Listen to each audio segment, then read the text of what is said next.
السلام عليكم حبي. وعليكم السلام حبيبي. الحمد لله على السلامة عيني. الله يسلمك حبيبي، لك شو متغير؟ اي سبحان الله يا معود، كبرنا لك دباوة، انت شلون متغير؟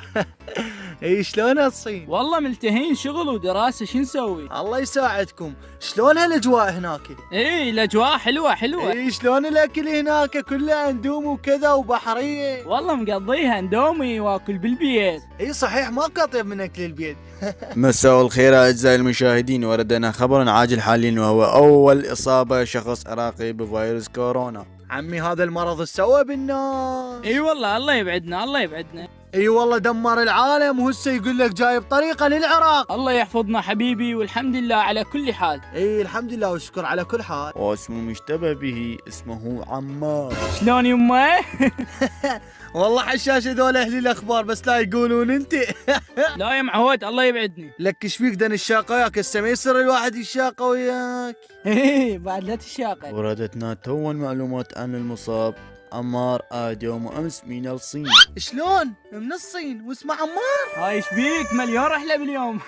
مو انا يا معود. هم صحيح والله. والله من يقول انت؟ وتم معرفة اسمه الثنائي بعمار ماهر. شلون؟ يمه يمه.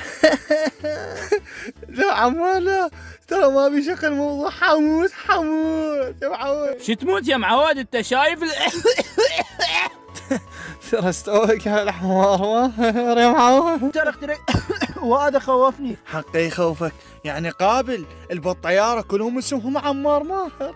معلومات جديدة، عمار ماهر طالب هندسة. هاك شوف، طالب هندسة وانا طالب صناعة. اي الحمد لله فرحت مداعي يقول. يا الله يشافيك حبيبي يعني. ما حنموت عذرنا أعزائي، هنالك سوء فهم. عمار ماهر طالب صناعة. شلون؟ اقول لك بس لا، هذا دا يقصدني. على من يعثر عليه يبتعد عنه قدر المستطاع. لك شنو ابتعد؟ قابل انا شايل العبوة. أحسنت، هسه كلش زين. وعلى من يعثر عليه يتصل بالإسعاف أو النجدة. هاي شنو مصطفى؟ جايب لي سيارة اسعاف؟ ولك ختني؟ ولك هاي سالفة صارت صدق. هذا الموضوع ما بيشقي، دا احميك ودا احمل حوالينا، هاي كورونا. لك ضلع الحقني رحت بيها. الف الحمد لله والشكر. لك لو ما انت كان صار فيا كورونا. يا معود صدق كذي بتدلل، بس ترى انت مصار بك لان صافحك. يا شباب يا هليكوبتر تعالوا خذوا هذا هم بي. صدق تحكي ترى كل شيء ما بيه، ترى بس قاح. وشكرا لكم على المشاهدة، وخليك بالبيت.